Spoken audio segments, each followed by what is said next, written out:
سلام بچه، چطورین؟ خوش اومدین این ویدیو. امروز بریم تا زندگی کوروش منصوری، ستاره طراحی و کاستوم ماشین رو با هم بررسی کنیم. پس بزنیم سراغ ویدیو.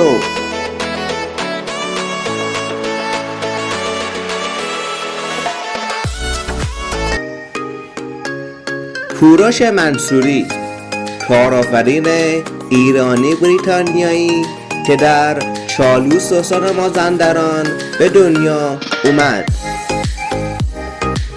منصوری از کودکی علاقه زیادی به ماشین‌های اسباب بازی داشت و توی مدرسه هم عادت داشت ماشین‌ها رو با رنگ‌ها و سبک‌های مختلفی نقاشی بکنه و علاقه‌اش به طراحی و ساخت خودرو به سلیقه خودش در گذر زمان روز به روز بیشتر میشد.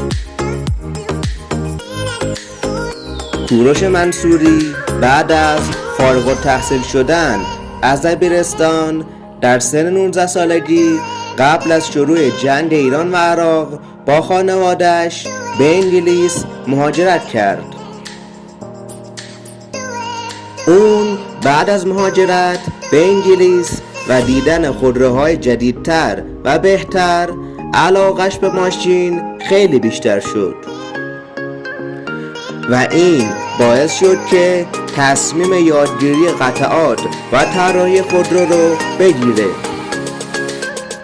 به خاطر اینکه خودروهای آلمانی خیلی بیشتر، جدیدتر و محبوبتر بودن، کوروش تصمیم گرفت به آلمان سفر کنه و در شهر مونیخ مطالعات خودش رو در این زمینه گسترش بده. کوروش منصوری بعد از یادگیری بخش زیادی از قطعات و طراحی خودرو به انگلیس برگشت و در سال 1989 شرکت خودش رو به نام MP Design تأسیس کرد تا قطعات خودرو رو برای شرکت‌های بزرگ تولید کنه. در اواخر دهه 2000 کوروش منصوری در کار خودش مشهور شده بود، ولی از کار خودش که تولید قطعات ماشین بود خسته شده بود و اون هنوز رویای طراحی و ساخت خودروهای متفاوت رو داشت و این اتفاق زمان رخ داد که اون در زمینه ساخت قطعات خودرو مشهور شده بود. بالاخره کوروش منصوری در سال 2001 شرکت منصوری رو که کارش ارتقای بخش‌های مختلف خودرو بود در انگلیس تأسیس کرد. شرکت منصوری در ابتدا به خاطر اینکه شرکت‌های آلمانی بسیار قدرتمند و بزرگ بودند و رقابت اونها با شرکت‌های منصوری زیاد بود، به خاطر همین بهترین گزینه شرکت منصوری همکاری با شرکت‌های خودروسازی انگلیسی بود. از اونجایی که کوروش منصوری ضعف خودروهای انگلیسی رو نسبت به خودروهای آلمانی میدونست، سعی میکرد خودروهای انگلیسی رو با قطعات تولیدی خودش شامل فیبر کربن، پلاستیک های داخلی، چرم و چوب مرغوب برای درها و صندلی ها و رینگ های آلومینیومی که با طراحی خاص بودند این ضعف ها رو برطرف کنه. وقتی منصوری اولین خودروی کاستوم شده خودش رو که استون مارتین DB9 بود در سال 2004 به بازار ارائه داد، اون خودرو به استقبال خوبی مواجه نشد.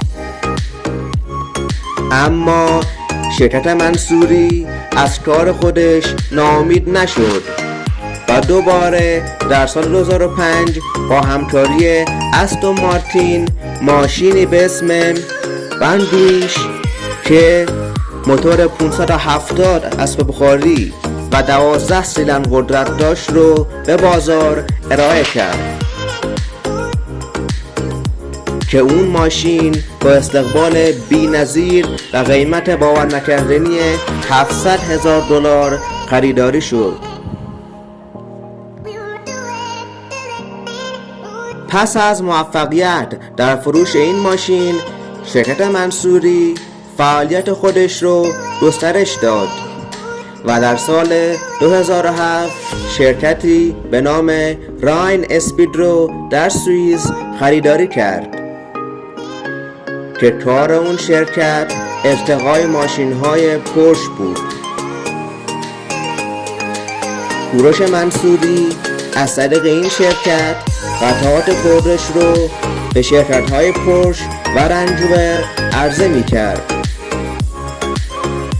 این همکاری‌ها گسترش یافت و شرکت منصوری روز به روز بزرگتر می‌شد و با شرکت‌های بزرگ خودروسازی آلمانی، ایتالیایی، آمریکایی، انگلیسی و ژاپنی همکاری می‌کرد و در حال حاضر شرکت منصوری یکی از بزرگترین شرکت‌های طراحی و ساخت قطعات خودروهای لوکس و اسپورت در جهان شناخته میشه و دفاتر و شرکت‌های زیادی رو در کشورهایی مثل ژاپن، کره جنوبی، آمریکا، سنگاپور و امارات تأسیس کرده.